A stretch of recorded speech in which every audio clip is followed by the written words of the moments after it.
अस्सलाम वालेकुम सामीन किराम।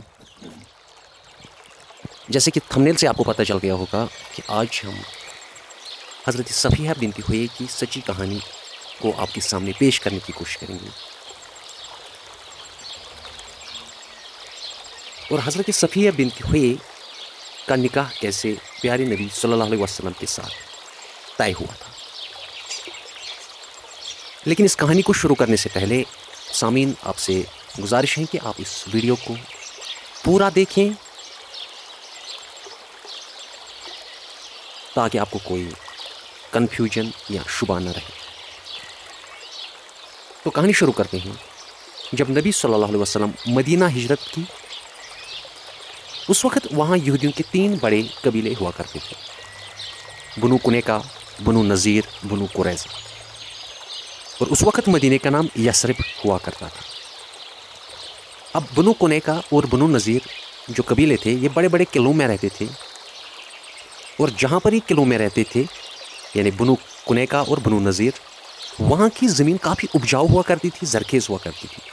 और उसी वजह से वहाँ के यहूदी मालदार थे, मवेशी पालते थे, खेती बाड़ी का काम करते थे। उनके पास खजूरों के बागात थे और वो ऊँट वगैरह भी पालते थे। अब बनु नज़ीर कबीला जो है, उनका सरदार था जिसका नाम था हुयई बिन अख्तब, और उसी की बेटी थी सफ़िया बिनत हुयई रज़ियल्लाहु ताला अन्हा। और सफ़िया बिनत हुयई रज़ियल्लाहु ताला अन्हा मदीने में सबसे खूबसूरत लड़की मानी जाती थी और उसकी उम्र उस वक्त लगभग 15 साल थी। प्यारे नबी सल्लल्लाहु अलैहि वसल्लम ने इन कबीलों को दीन इस्लाम की दावत दी तो उन्होंने नहीं माना। एक दिन नबी अलैहिस्सलातु वस्सलाम ने हज़रत अबू बकर सिद्दीक़ रज़ियल्लाहु ताला अन्हु को रब्बी फिनहास के पास दीन की दावत के लिए भेजा। तो रब्बी फिनहास तौरात का बहुत बड़ा आलिम था और वो यहूदियों का यानी आलिम भी था और यहूदियों में वो काफ़ी मुअज़्ज़ज़ भी था और वो आला मर्तबा रखता था।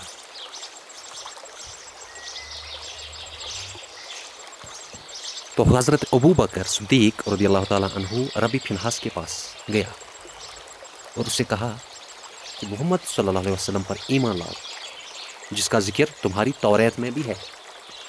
लेकिन रब्बी फिनहास ने इस बात को सिरे से ही खारिज किया कि उनकी तौरात में मोहम्मद अलैहिस्सलातु वस्सलाम का जिक्र नहीं है। और उसने हकारतन ये भी कहा अबू बकर सिद्दीक़ से कि तुम्हारा अल्लाह इतना मिस्कीन है कि हमसे सदका, उधार या जजिया मांगता है, और ये भी कहता है कि अल्लाह 1 दीनार के बदले 10 दीनार देने का वादा करता है। तो अल्लाह को क्यों हमसे पैसे या दीनार चाहिए? सूद को तो अल्लाह ने हम पर हराम ठहराया, फिर वो क्यों खुद सूदखोरी को पसंद करता है? नाउज़ुबिल्लाह। वाज़ह रहे उस वक़्त मुसलमानों और यहूदियों के दरमियान जंगबंदी का समझौता हुआ था, सुलह हुदैबिया।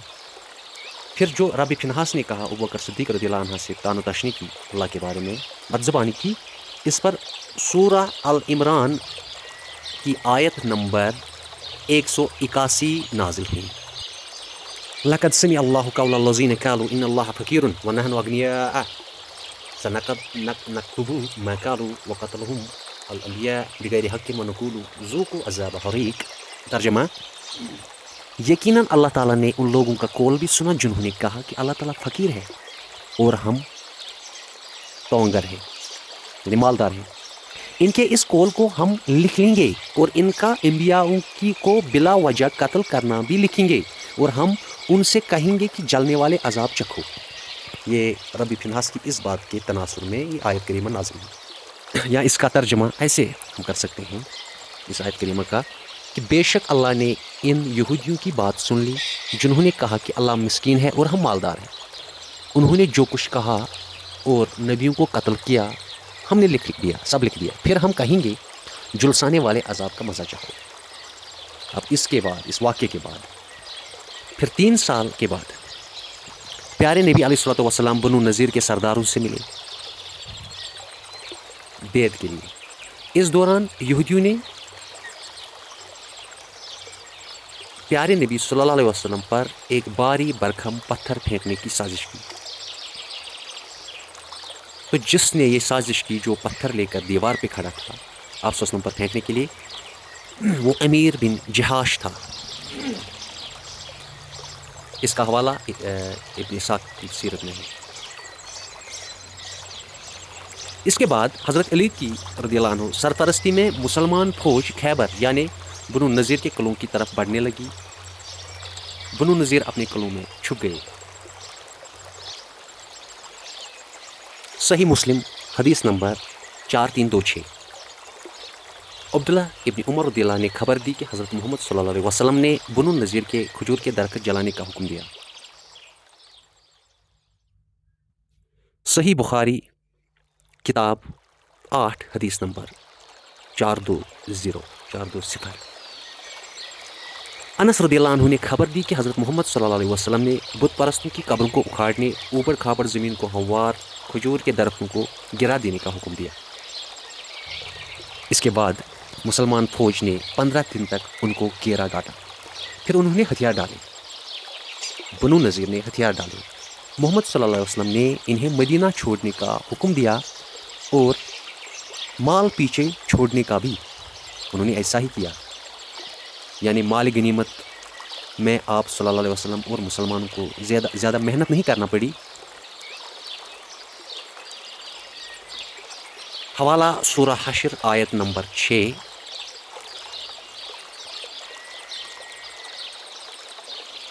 سورہ حشر آیت نمبر 6. اور ان کا جو مال اللہ تعالی نے اپنے رسول کے ہاتھ لگایا، جس پر نہ تو تم نے اپنے گھوڑے دوڑائیں اور نہ اونٹ، بلکہ اللہ تعالیٰ اپنے رسول کو جس پر چاہے غالب کرے، اور اللہ تعالیٰ ہر چیز پر قادر ہے. اس طرح سے اللہ تعالیٰ نے اپنے رسول صلی اللہ علیہ وسلم کو ان کا جو مال فائی یعنی غنیمت کا مال تھا ان کو دلوایا. اس کے لیے نہ پیارے نبی صلی اللہ علیہ وسلم کو گھوڑے دوڑانے پڑے نہ اونٹ، یعنی کوئی جنگ نہیں کرنی پڑی، کیونکہ وہ ہتھیار چھوڑ کر بنو نذیر چلے گئے مدینے سے باہر. لیکن اللہ اپنے پیغمبروں کو جس پر چاہتا ہے تسلط غلبہ عطا فرماتا ہے، اور اللہ ہر چیز پر قدرت رکھتا ہے. اس کے بعد پھر وہ یہودی وہاں سے نکل کر مدینے کے باہر خیبر کے قلعوں میں پناہ لی انہوں نے، اور حضرت صفیہ ہوئے بن اخطب ان کے ساتھ، مطلب اپنے والد کے ساتھ خیبر پہنچی. خیبر یہودیوں کا زرخیز اور امیر علاقہ تھا. وہاں کے یہودی بڑے بڑے قلعوں میں رہتے تھے. یعنی ان کا جو معیار زندگی تھا وہ کافی اچھا تھا. اب مدینے سے نکالے 1 سال کے بعد ہوئے ابن اخطب واپس مدینہ گیا تاکہ کعب بن اسد کے پاس اس کی مدد کرے. کعب بن اسد بنو قریظہ قبیلے کا سردار تھا. جیسے کہ 3 قبیلے میں نے ویڈیو کے آغاز میں ذکر کیے، تو ان میں سے ایک قبیلے کا یہ سردار تھا کعب بن اسد. تو ہوئے ابن اخطب سازشیں کرتا، کیونکہ اس کو مدینہ سے نکالا گیا تھا. تو وہ واپس مدینہ آیا 1 سال بعد اپنے کسی دوست، اپنے دوسرے سردار بنو یعنی قریظہ کے سردار سے ملنے، کعب بن اسد سے. اور واضح رہے کہ مدینہ میں بنو قریظہ یہودیوں کا آخری قبیلہ تھا. اسی دوران مسلمان اس آخری قبیلے کے ساتھ جنگ میں تھے، تو شاید اسی لیے ہوئے بن اخطب کعب بن اسد کی مدد کرنا چاہتا تھا. اب ہوئے اس قلعے میں تھا جہاں اس کو 1 سال پہلے نبی علیہ الصلوۃ والسلام کے سامنے ہتھیار ڈالنا پڑے تھے. پھر اس وقت نبی صلی اللہ علیہ وسلم نے خندق کھدوا دی، سیرت ابن اسحاق کا حوالہ. اور قیدیوں کو 5 کی تعداد میں خندق کی طرف منہ کر کے ان کے سر قلم کیے گئے. ان میں ہوئے بن اخطب یعنی حضرت صفیہ بنت ہوئے رضی اللہ عنہ کا باپ اور کعب بن قلعہ فتح ہوا. سعد بن معاذ قلعہ فتح ہوا، جہاں پر وافر مقدار میں گوشت اور مال غنیمت تھا. یعنی بنو سالم جب رسول اللہ صلی اللہ علیہ وسلم کے پاس آئے کھانا مانگنے، تو پیارے نبی نے دعا کی اور انہوں نے ان کے اس دوسرے قبیلے کو بھی فتح کر دیا مسلمانوں نے. تو ان کے ہاتھ میں اچھا مال غنیمت آیا. تو اس کا حوالہ بخاری किताब 5-9 हदीस नंबर 510। अनस बिन मालिक रदियल्लाहु अन्हु से रिवायत है कि हम सुबह सुबह खैबर पहुँचे और उस वक्त वो लोग बेलचे लिए खेतों में काम करने निकले थे। फिर रसूलुल्लाह सल्लल्लाहु अलैहि वसल्लम ने फरमाया, अल्लाह अकबर, खैबर बर्बाद हो गया। यहूदी किले में छुप गए। फिर मुसलमानों ने किले की दीवारों को मरहब से हासिल एक बड़ी गुलेल की मदद से तोड़ा। बड़े बड़े पत्थर उस गुलेल की मदद से फेंके गए उन दीवारों पर, तो वो दीवार टूट गई। इस तरह बड़े बड़े पत्थरों ने दीवार को तोड़ा। खैबर के किले का सरदार कनाना था। कनाना सफ़िया का शौहर था। कनाना की शादी हज़रत सफ़िया रदियल्लाहु अन्हा से कुछ वक्त पहले ही हुई थी। कनाना को मोहम्मद अलैहिस्सलातु वस्सलाम के सामने पेश किया गया और उसके ख़जाने के बारे में पूछा गया, लेकिन कनाना ने बदजुबानी की, जिस पर हज़रत ज़ुबैर अव्वाम रदियल्लाहु ने सूखी लकड़ी जलाकर कनाना के सीने के पास रखी, जिससे वो तड़पने लगा। फिर मोहम्मद बिन मुस्लिमा ने अपने भाई महमूद बिन मुस्लिमा का बदला लेने के लिए कनाना का सर कलम किया। फिर सलाम बिन मिश्का, इब्न अशराफ जैसे बड़े बड़े यहूदी भी मारे गए। अब खैबर के किलों को फतह करने के बाद माल फाई यानी माल गनीमत को बांटने का वक्त आ गया। मुलाहिजा हो, बुखारी हदीस नंबर 335, रसूलुल्लाह ने फरमाया सल्लल्लाहु अलैहि वसल्लम, गनीमत मेरे लिए हलाल किया गया है, मगर उससे पहले किसी के लिए हलाल नहीं था। फिर इसके बाद जब माल गनीमत और औरतों को बांटा गया, फिर दहिया कल्बी के हिस्से में हज़रत सफ़ीहा रदियल्लाहु अन्हा आई। सहीहुल मुस्लिम किताब 8 हदीस नंबर 3329। अनस रदियल्लाहु अन्हा फरमाते हैं कि सफ़िया रदियल्लाहु अन्हा दहिया कल्बी के हिस्से में आई। फिर सहाबा रदियल्लाहु अन्हु ने रसूलुल्लाह के सामने सफ़िया की तारीफ़ की कि वो मदीने में सबसे ज़्यादा हसीन थी, शरीफ नफ्स थी, और वो दहिया कल्बी के नहीं बल्कि पैगंबर के शायान शाह हैं। सहाबियों ने यह भी फरमाया कि हमने सफ़िया जैसी लड़की इन पकड़ी हुई औरतों में ज़्यादा खूबसूरत नहीं पाई। फिर नबी अलैहिस्सलातु वस्सलाम ने हज़रत बिलाल को दहिया के पास भेजा और सफ़िया रदियल्लाहु अन्हा को वापस करने को बोला। फिर सफ़िया रदियल्लाहु अन्हा और उनकी ननद यानी कनाना की बहन रसूलुल्लाह के पास उनको पेश किया गया। उस वक़्त सफ़िया रदियल्लाहु ताला अन्हा की जो ननद थी, अपने भाई कनाना की सरकटी लाश देखकर ज़ोर ज़ोर से रोने लगी। रसूलुल्लाह ने फरमाया कि इसको मुझसे दूर करो। फिर नबी सल्लल्लाहु अलैहि वसल्लम ने बिलाल रदियल्लाहु ताला अन्हु से कहा कि तुमने क्यों इन दो औरतों को अपने मुर्दा भाई या शौहर के सामने लाया? क्या तुम्हें इतनी अकल नहीं? लेकिन ये तारीख़ की किताब में है, वल्लाहु आलम। सफ़िया रदियल्लाहु अन्हु को नबी अलैहिस्सलातु वस्सलाम के सामने पेश किया गया। फिर नबी अलैहिस्सलातु वस्सलाम ने सफ़िया रदियल्लाहु पर अपना चादर मुबारक डाल दिया। सहीहुल बुखारी हदीस 2228। सफ़िया रदियल्लाहु अन्हा कैदियों में से थीं। वो पहले दहिया कल्बी के हिस्से में आई, फिर नबी अलैहिस्सलातु वस्सलाम की। सहीहुल मुस्लिम किताब 8 हदीस नंबर 3328। नबी सल्लल्लाहु अलैहि वसल्लम को सफ़िया रदियल्लाहु अन्हा 7 गुलामों के बदले में मिली। सफ़िया रदियल्लाहु ताला अन्हा का महर और पर्दे का हुक्म, सही बुखारी किताब 8 हदीस नंबर 367 और सहीहुल बुखारी हदीस नंबर 4212 मुलाहिज़ा हो तो इन हदीसों में पता चलता है कि सफ़िया रदियल्लाहु अन्हा का महर प्यारे नबी अलैहिस्सलातु वस्सलाम ने क्या दिया, क्योंकि प्यारे नबी ने उनसे शादी की, उन्हें पहले आज़ाद किया। वो गुलाम थी, लोंडी थी, फिर उन्हें आज़ाद किया और फिर उनसे शादी की, तो वही उनका मोहर बनता था। तो पर्दा, प्यारे नबी ने जब सफ़िया रदियल्लाहु अन्हा को देखा तो उनको पर्दा डाल दिया। यानी पर्दे का हुक्म उस वक्त आज़ाद औरतों को होता था, सिर्फ आज़ाद औरत ही पर्दा कर सकती थी। अब उससे पता चला कि हज़रत सफ़िया अब उम्मुल मोमिनीन हैं, न कि कोई गुलाम औरत।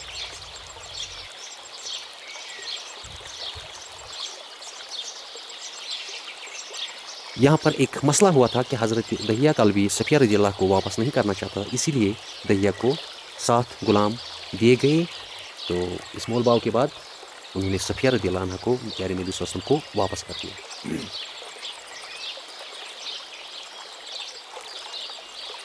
اس دور میں لونڈیوں کو خرید و فروخت کیا جاتا تھا. اب یہ جو بات میں کہنے جا رہا ہوں یہ میری ذاتی رائے نہیں ہے، اس میں کچھ بعض زندیق ایسا کہتے ہیں، ایک سٹیٹمنٹ دیتے ہیں، ایک بات رکھتے ہیں کہ اس وقت صفیہ رضی اللہ عنہا جو تھی انہوں نے پیارے نبی سے شادی کی، کیونکہ وہ ام المومنین کہلائی، یعنی اس کو کم سے کم ایک ہی شخص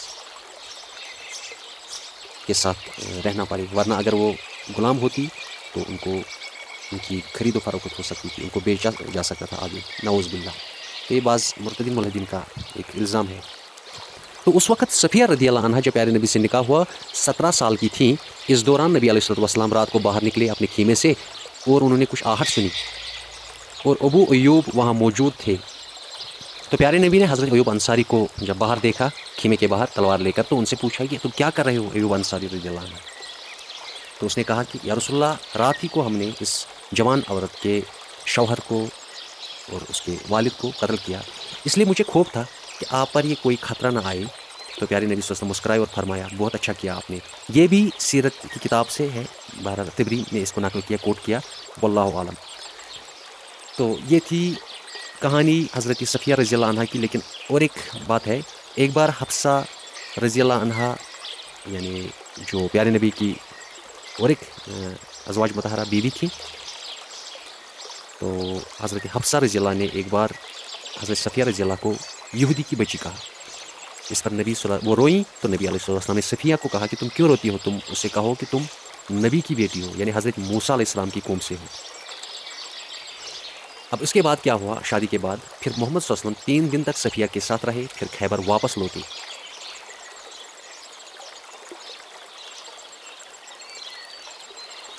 تو بخاری کتاب 8 حدیث نمبر 367.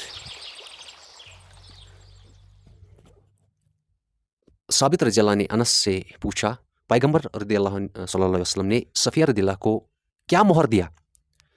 انس نے جواب دیا وہ خود اس کی مہر تھی، کیونکہ نبی صلی اللہ علیہ وسلم نے صفیہ کو آزاد کیا اور پھر ان سے شادی کی. تو سامعین، امید ہے آپ نے اس ویڈیو سے کچھ سیکھا ہوگا. آپ کی کیا رائے ہے، آپ کامنٹ میں اپنی رائے کا اظہار برملا کر سکتے ہیں. السلام علیکم.